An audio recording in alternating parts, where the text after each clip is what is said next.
Hi, everybody. So we're from Kepler. That is a digital, or actually a fully integrated media agency. We were founded in 2012, and we're part of what's called the Q Collective, which is a group of other companies that are all very like-minded and built to be kind of disruptors in their space.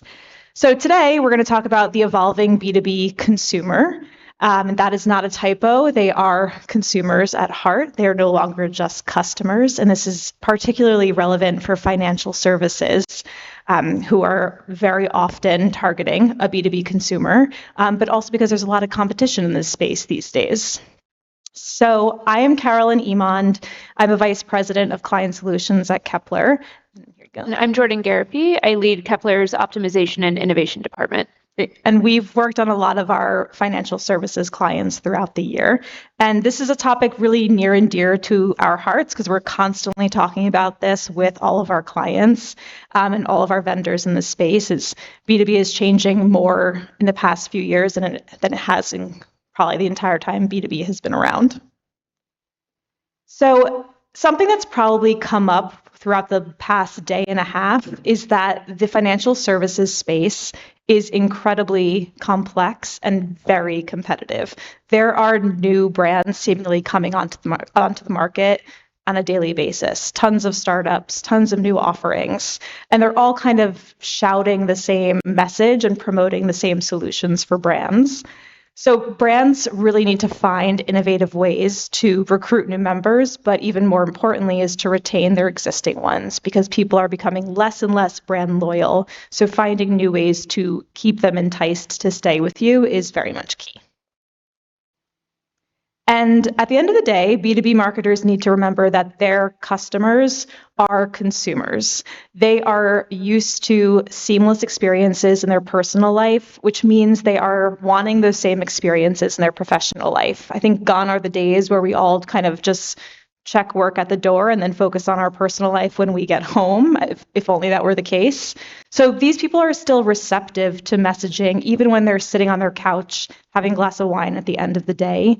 And the blend between consumer and B2B, the decision maker, is very much kind of jumbled at this point. They're open to receiving messaging outside of the standard, like white papers and conferences. They're open to receiving messaging that has to do with their work in their personal lives, and they want to be treated as such. So this means that the traditional B2B playbook is becoming obsolete. It's definitely on its way.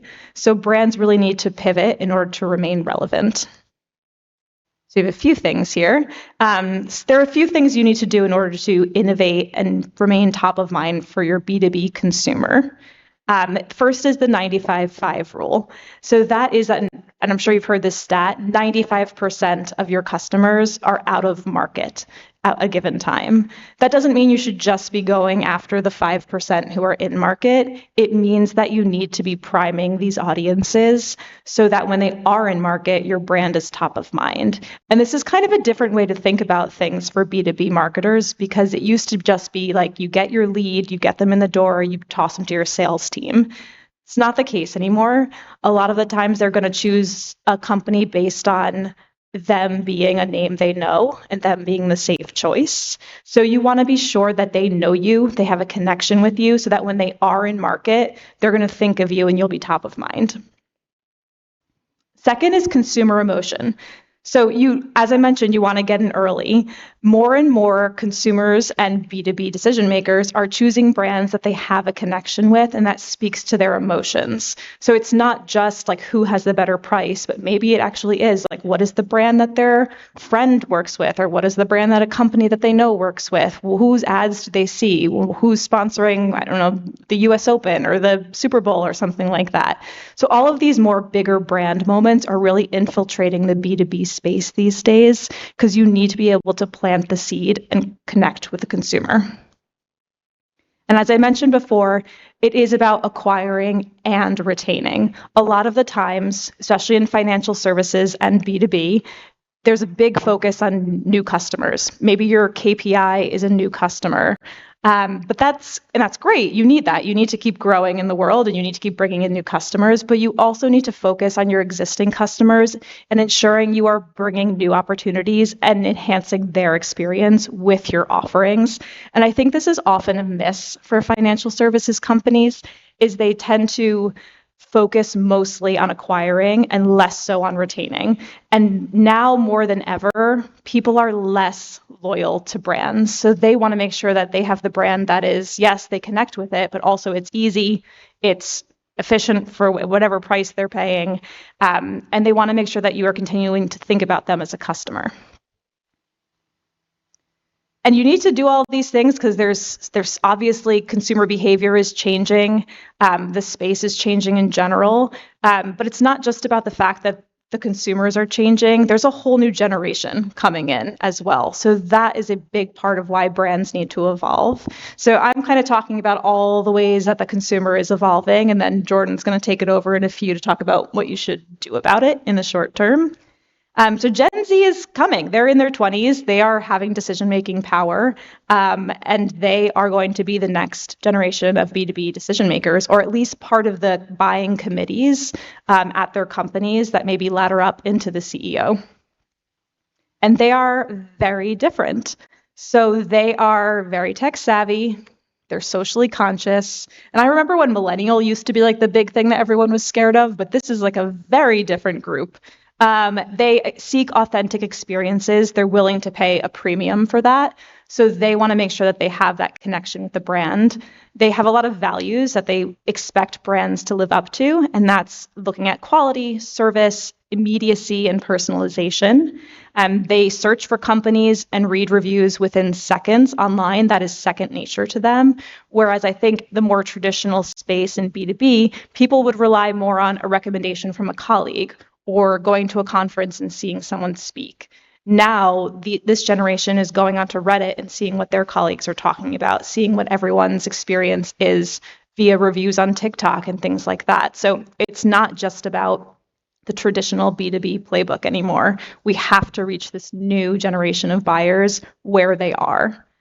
They're also really adept at filtering through traditional advertising. So they kind of cut through the BS, if you will. So talking to them in an authentic way is what's going to make a brand really resonate with them. And you need to do this in ways that they respond to. So you can't really feed them a 20-minute video explaining something. You have to give them something that's like a short 30-second explainer on what they should know. You need to be on social, you need to be on video, and you need to be embracing emerging tech. Especially because they are, if I didn't hit the point home before, they are behaving differently. So over half of them are searching differently. They are going to a TikTok, they're going to an Amazon to start their search. They're not going to Google searching and then getting to the platform. They're starting it in the platform where they spend the most amount of time. So if you're not present, you're missing out on this whole group of generation, this whole new generation. And how I was talking about how you need to prime them, not focusing on them now is a huge miss for brands. Even if you traditionally target a more mature, traditional B2B decision maker, these are the future generation. And if you're not priming them now, they're not going to be ready to pull the trigger on that when they're making the decision down the line. So now I'm going to pass it to Jourdan. It's going to go through more of what you should do about it. Absolutely. So Carolyn talked to you a little bit about why and where we are seeing change in the B2B space. In terms of now what do you do about it? So in the FinServ space, we are seeing media spend in digital channels increase exponentially. It increased substantially this past year, and we're expecting it to grow even more next year. A few things are contributing to this. One, FinServ brands are increasingly shifting digital or media dollars from offline sources to digital media. At the same time, we are seeing more and more FinServ brands pop up every single day. We are also seeing a lot of embrace from the industry in social and video, and so that leaves B2B FinServ buyers with one question: how do you cut through the noise? And at the same time, cutting through the noise, we are seeing tons of other verticals use these same channels to reach their consumer. When we are on social, we are competing against commerce. We are competing against every other industry you could think of in order to get their attention. So how do we do so effectively? And this is where video comes in. So video is great at reaching consumers. We are seeing video formats expand, gain attention.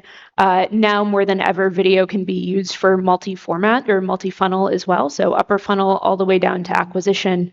And we see that successful video programs in terms of formats include two main sources. So one, content variation. Having a combination of short form videos and long form videos, different value props in each video and kind of different looks and feels of each video will allow every video to reach a user who will best respond to it. So if you are a user looking for, maybe you're a B2B buyer and you are on the procurement team versus a B2B buyer who is on the finance team, you're going to look for slightly different mechanisms. And these videos and that content variation will help tailor what you are promoting to the person who is looking for it. The second thing to be conscious of is the consumer mindset. So as we reach B2B buyers in increasingly consumer space, we have to be conscious that we might be reaching a B2B buyer on CTV. They might be watching, like Thursday Night Football on Amazon Prime, for example. So how do you find that B2B data, that B2B mindset in a non-B2B space?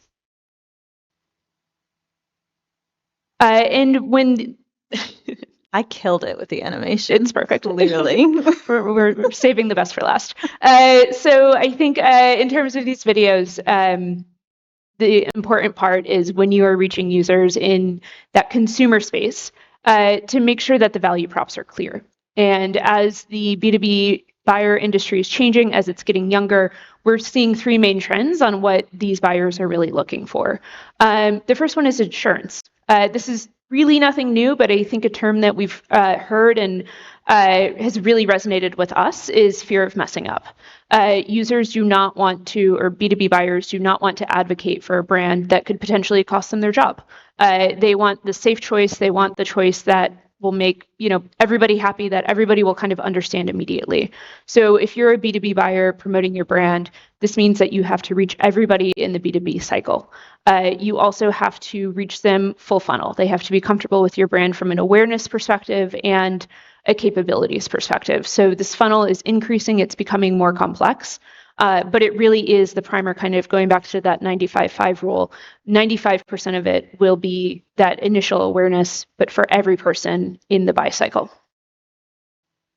The second part is ease and flexibility. Users are looking for products that will make their life easier. And this needs to come out front and center. Things like customer testimonials go a really long way in content recognition and familiarity with the brand. And the last thing here is education. The space is changing constantly. That's why we're all here today, to learn something new from our colleagues as well.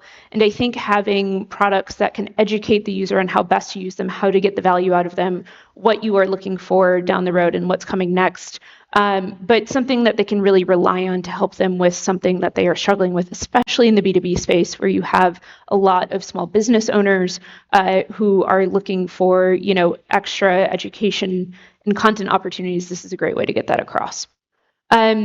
And when our clients have run these video spots that have done at least 2 of the 3, or a multi-funnel campaign that have done all 3, we've seen site visits and quality site visits of return visits, kind of signing up for more information, increase 40% or more within the first month. I think this last one is such an interesting one because brands can focus a lot on the upper funnel. To get your brand out there, they need to know your name. They focus a lot on acquisition on the lower funnel, and the middle is often neglected, or you kind of just serve them the same message. But that's a huge consideration part of it. And every brand has a ton of content, but what they do with the content, sometimes there's a lot of missed opportunities. It might just all live on their website. Maybe it all lives on white papers, and they're not distributing it. They're not cutting it down so it's social friendly. They're not airing it on a podcast where everyone is. So I think that's a big one. We talk about this a lot with our clients, is how do you reach people in the mid funnel? So it's not just brand awareness or acquisition, but how do you get them to actually relate to your brand, consider your brand, learn actually more about your brand that they might at the top of the funnel. So the more you can offer education to your customers, the more they will respect you and appreciate you and feel like you're going more above and beyond for them. So I always want to say that one because the mid-funnels, I just feel like a very missed opportunity. Yes. And I feel like mid-funnel is typically mid-funnel, but it's slightly upper funnel or slightly lower funnel. And obviously, you know, as advertisers, we always want to show value from every single part of the funnel and every single campaign. But understanding the true purpose of mid-funnel and kind of keeping it singular will really help you grow there. But it's hard to measure it. Yes. Because everyone wants to be like, well, it's not reach, and then it's not a new account that's been acquired. So like, how do you measure the middle of the funnel? And it's a big test and learn. Is it going to be just engagement with ads? Like, okay, well, like, how do we do more? Is it taking like brand awareness studies and doing things? So there's a lot of things you can look at to measure it, but it's tough, and it's tough to get senior level buy-in on it because you're not able to tie it directly to ROI. So you really need to kind of bring everybody in to get buy-in for it, even though it's so essential, but like it's very difficult to prove. So it's kind of a test and learn. Like, so you have to see what metrics are actually going to do it, and eventually you want to be able to prove ROI, but then you also understand that that's not the real purpose of mid-funnel. So it's a very gray area, and it takes a lot of convincing to do it, but it's just such a huge opportunity for brands. Absolutely.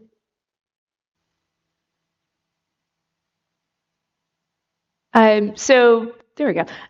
So we have video and what's coming next with video. So I'm sure if anybody has tried to launch a video-centric campaign, the first thing you realize is it takes a lot of time and it's very expensive. It is well worth it, but there are tools coming out that will help us in the video space and kind of reaching these users more effectively, and that is Gen AI. So I know that's been on the tip of everybody's tongue and well talked about for the past year or so, and kind of based on some internal research at Kepler that we did, we expect that 60% of marketers will be using Gen AI to help their campaigns in the next year.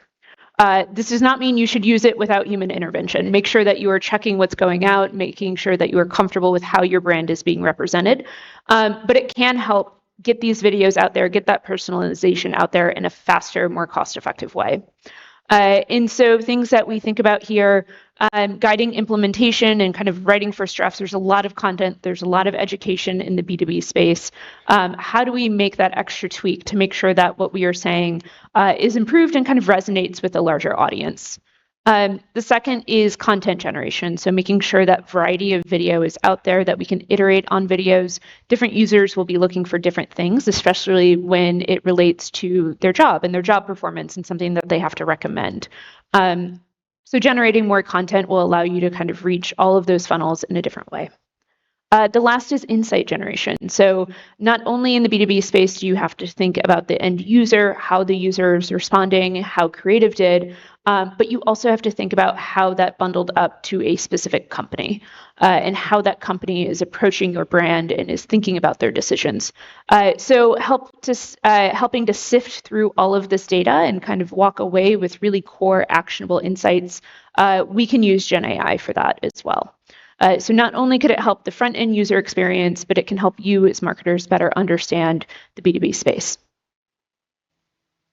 And then the last trend here that we are seeing is cookieless future. So I know that has been talked about even more than Gen AI, but the fact of the matter is the cookieless future is still here. It's still happening. Even if there are announcements made that, cookies will not be going away, quote unquote, we will still see the decline of usage of the cookie. It will just be more gradual and more over time. But please do not let up on any tech advancements you've been making over the past year, or if not more, in order to secure kind of that B2B data that we find so valuable.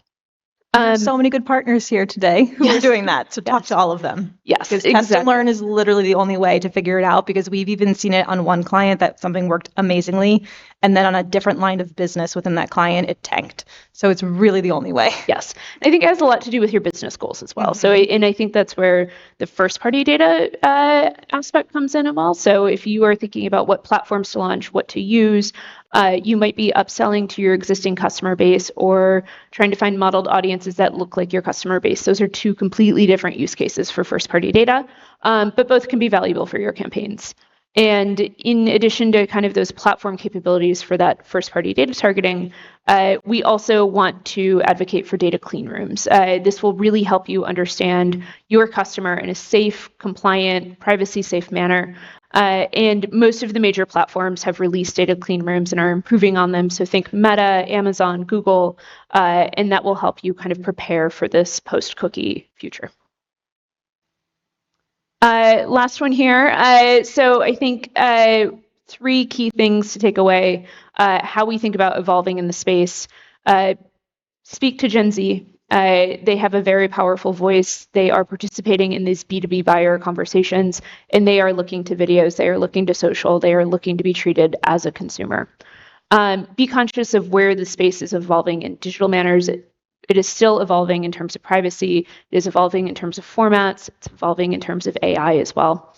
And with all of that, with these changes to data and privacy, first-party data will be key, and it will help in many different ways understand your campaign and your target audience, but allow you to reach them in a more cost-effective, yet still compliant and safe way. Amazing. So I know we're between lunch, which is kind of the best and worst spot, I think. Like you're all awake, Right. but hungry. Hungry. But we're happy to take questions if anyone has questions. Coming over 1 second.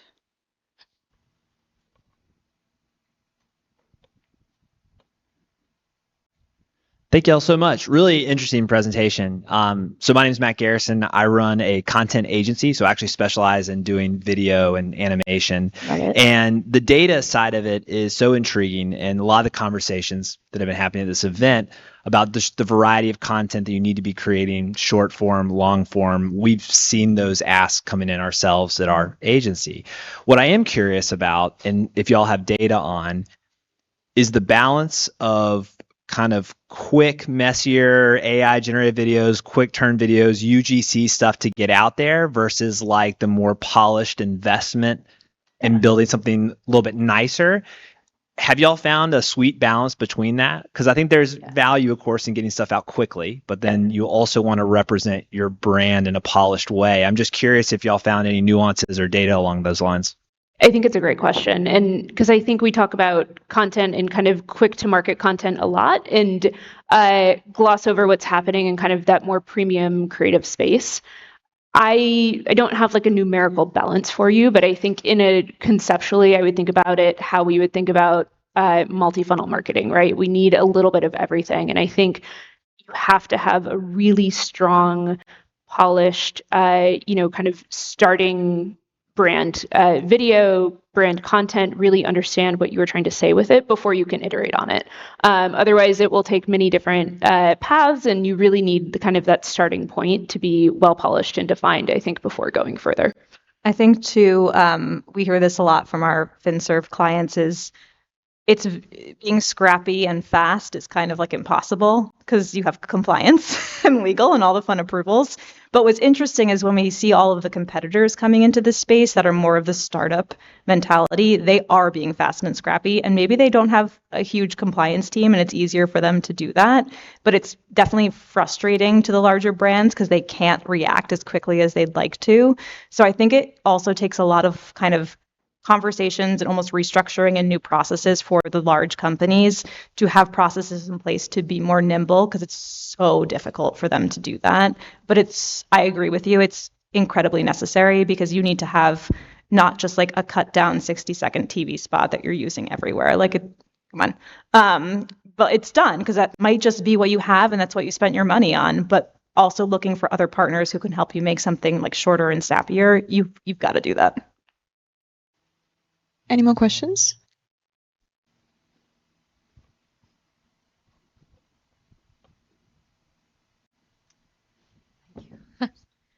I had a quick question around if you could elaborate on sort of applying a consumer mindset. What do you mean about that? Like what sort of areas do you target with what kind of media? Yeah, so I think the traditional B2B playbook was often a mix of some digital channels. You'll use your data providers to target them in the standard platforms, whether it's programmatic and social, maybe like LinkedIn. And those all have spots. They're all very useful things to have in your B2B playbook now. But you probably also spend a lot of money on white papers, spend a lot of money on conferences, direct mail, a lot of things, a lot of the more traditional ones. Now we're seeing that B2B consumer is actually consuming, just like any other consumer, more digital, more entertainment channels, but they're also going to those platforms for business information, which I find fascinating. Like Reddit has so many threads that are just about business advice. You can be a traditional consumer just looking for people's advice on a credit card, or you can actually be a B2B decision maker who's looking to see what other C-level executives are choosing for their payment partner for their company. So that's really interesting, is it's no longer just, do I have a colleague in this space who's making a recommendation, or did a traditional salesperson come my way? Again, the salespeople are not going anywhere. That is a very necessary side of the business. But they are open to receiving messaging outside of the norm these days. And the norm being those more traditional B2B channels. If they're watching TV on the weekend, they might see something and think of work. It's just because the mindset has changed with people. They're online all the time. They're watching video all the time. They're on 18,000 social media platforms. So they're just always receptive to it. And they're not just looking for somebody in their like direct kind of network to recommend something anymore. And I think that speaks to why you need to get in as soon as you can with them, because if you get in too late, and they're just getting into market, they're going to remember the brands that already reached them. One final question, anyone? Okay, thank you. Thank you so Great. much, Jourdan. Yeah, thank you, Thank you. everybody.